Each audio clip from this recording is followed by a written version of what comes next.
So today I'm going over a few tactics about how you guys can go about achieving your one-arm push-up.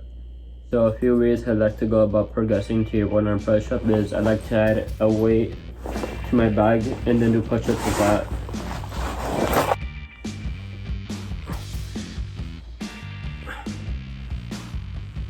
You guys could also purchase a weight vest, but since I don't have one, I'm doing that. Another variation of push-ups you could do is side-to-side push-ups, which is gonna look like this.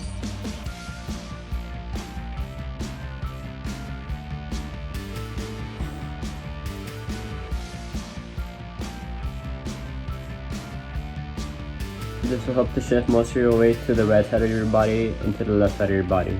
Keep doing this until you feel like you've built up enough strength in order to do the one-arm push-up. Once you've built up enough strength in order to do a one-arm push-up, it should look something like this.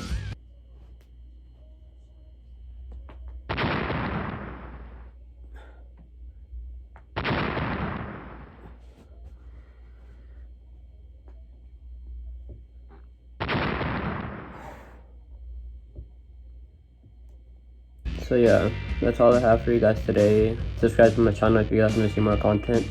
And yeah, thanks for watching. Bye.